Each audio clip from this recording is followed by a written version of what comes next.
Assalamualaikum. Halo teman-teman semuanya. Selamat datang kembali di video aku Indah Nugraini. Dan di video kali ini aku akan sharing ke teman-teman semua terkait materi kimia, yaitu stoikiometri, subbabnya adalah reaksi pembatas. Sebelum masuk ke materi reaksi pembatas, kita perlu mengingat beberapa hal. Seperti yang kita ketahui teman-teman, bahan kimia bereaksi terhadap perubahan. Bahan kimia dalam reaksi kimia adalah unsur atau senyawa. Mereka bereaksi ketika digabungkan atau dipecah.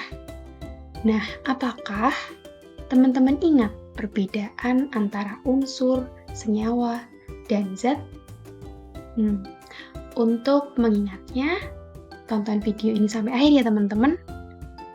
Dan setelah menonton video ini, teman-teman diharapkan juga dapat mengidentifikasi bagian dari reaksi kimia.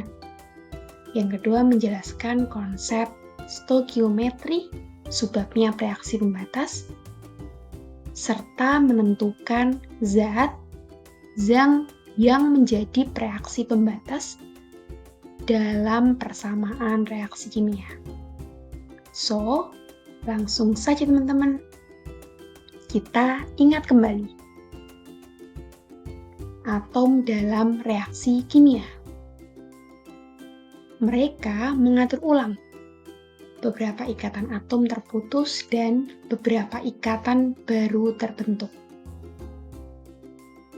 Atom tidak diciptakan atau dimusnahkan. Hal ini berkaitan dengan apa teman-teman? Hukum kekekalan massa.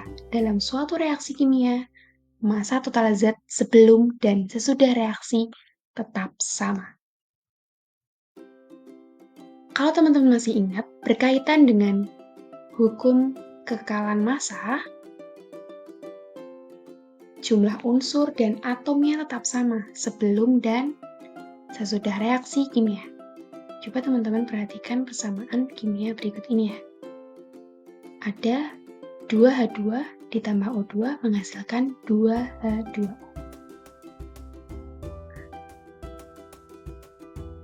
Di bagian angka 2, di depan H2 itu merupakan jumlah molekul, kemudian angka 2 subskrip dari O ini merupakan jumlah atom.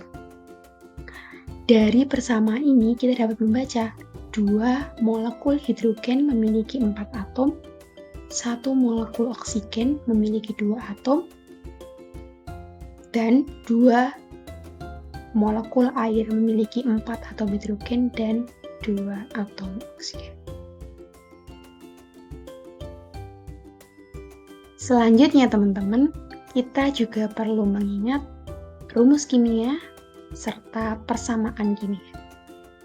Rumus kimia itu contohnya H2O, sementara persamaan kimia itu menceritakan kisah reaksi kimia. Pada persamaan kimia yang terdapat di layar ini, H dan O merupakan unsur. Suatu unsur merupakan zat murni dan tidak dapat diuraikan lagi menjadi zat baru.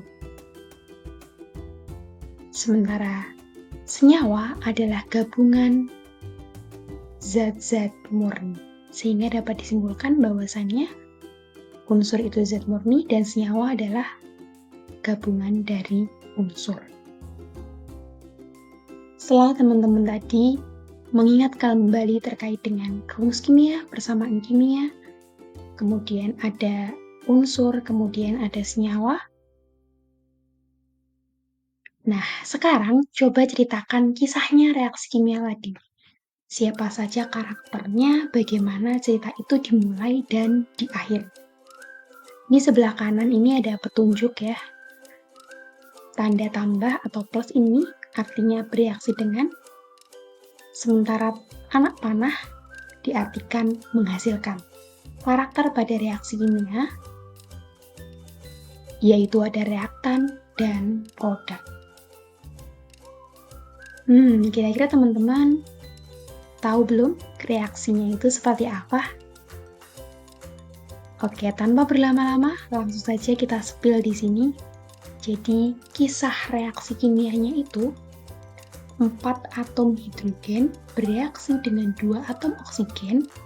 Mereka adalah reaktan, mereka menghasilkan 2 atom air. Air adalah produk atau hasil akhir begitu. Oke, selanjutnya sebelum kita masuk ke reaksi pembatas, kita juga perlu tahu bahwasannya pada reaksi kimia banyaknya reaksi yang dibutuhkan maupun hasil reaksi yang diperoleh ditentukan berdasarkan koefisiennya. Kemudian di dalam suatu reaksi kimia ada kalanya jumlah reaktan kurang atau lebih banyak dari jumlah yang dibutuhkan agar reaksi berjalan sempurna. Oke teman-teman, untuk lebih jelasnya kita perhatikan simulasi dari PET terkait dengan reaksi pembatas ya. Jadi di sini ada reaktan, produk, dan leftovers. Leftover ini merupakan zat sisa ya.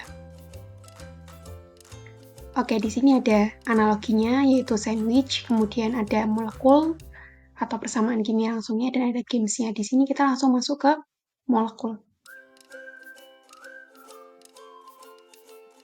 Contoh di sini adalah persamaan reaksi kimia dari pembuatan air, yaitu 2H2 ditambah 1O2 akan menghasilkan 2H2O.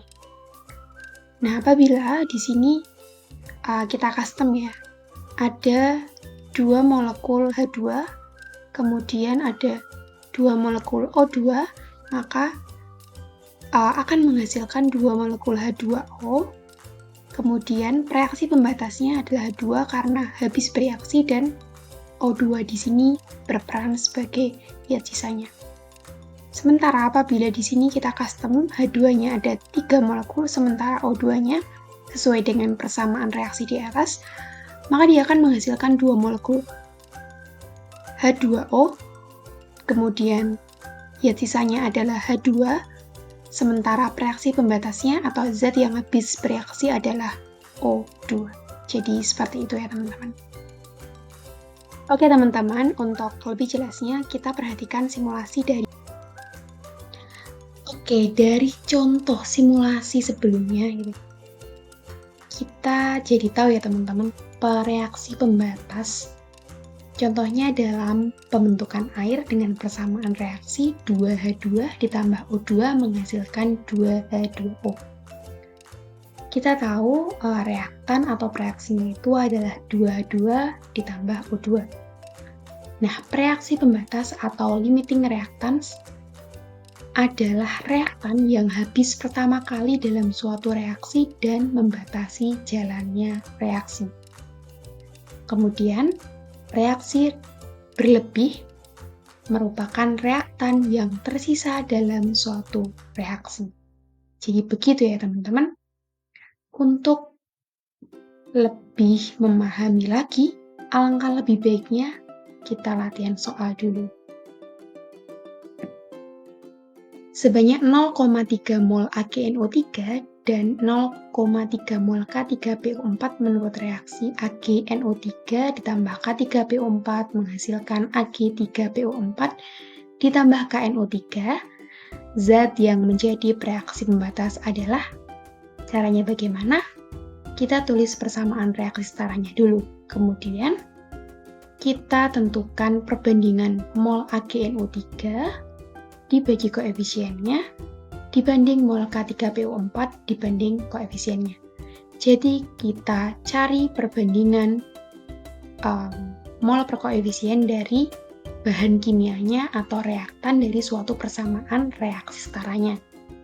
Pada konteks ini adalah 0,3 dibagi 3 dibanding 0,3 dibagi 1. Reaksi yang hasil pembagian molnya paling kecil, dia adalah reaksi pembatasnya. Nah, karena pada soal hasil pembagian mol AgNO3 itu kurang dari K3PO4, sehingga reaksi pembatasnya adalah AgNO3. Gitu ya teman-teman. Kemudian, contoh soal selanjutnya, seng dan belerang bereaksi membentuk seng sulfida dengan persamaan reaksi Zn ditambah S menghasilkan ZnS. Jika 12 gram Zn dicampur dengan 6,5 gram S, maka tentukan reaksi pembatas dan berapa gram sisa reaksi. Oke, caranya bagaimana? Karena soal ini tidak diketahui mol dari reaktannya secara langsung, maka kita tidak bisa membandingkan mol per koefisiennya secara langsung ya. Dan kita juga tidak boleh menentukan reaksi pembatas dengan membandingkan masanya saja. Maka kita perlu perhitungan stoikiometri. Kita cari molnya dulu ya teman-teman. Mol dari reaktannya. Mol Zn sama dengan massa dibagi MR-nya, hasilnya 0,183, dan mol S-nya 6,5 dibagi 32, 0,203. Kemudian kita buat tabelnya dari persamaan reaksi setara ya tentunya teman-teman. Mula-mula reaksi dan sisa. Mula-mula dari Zn adalah 0,183 mol, kemudian dari S-nya 0,203 mol, sementara ZnS atau produknya tentu belum memiliki. Kemudian untuk reaksinya, kita dapatkan dengan acuan, kita cari reaksi pembatasnya dulu. Reaksi pembatas yaitu mol dibagi koefisiennya, yang kecil maka dia reaksi pembatasnya. Dalam konteks ini, mol dibagi koefisien untuk Zn itu lebih kecil dibandingkan mol dibagi koefisien S. Sehingga Zn merupakan reaksi pembatasnya. Sementara untuk reaksi di S itu karena perbandingan koefisiennya antara Zn dengan S itu sama, maka reaksinya juga 0,183. Untuk ZnS juga sama karena koefisiennya sama dengan reaksi pembatasnya yaitu Zn, sehingga reaksi ZnS itu juga 0,183. Sehingga didapatkan sisanya S 0,020 dan menghasilkan ZnS sebanyak 0,183. Reaksi pembatasnya adalah Zn, sisanya S, sehingga massa S sama dengan mol S dikali ARS, hasilnya 0,64 gram. Gitu ya teman-teman. Sehingga dapat kita simpulkan bagian-bagian pada reaksi kimia itu ada reaktan, produk, kemudian reaksi pembatas itu adalah reaksi yang habis bereaksi membatasi hasil reaksi.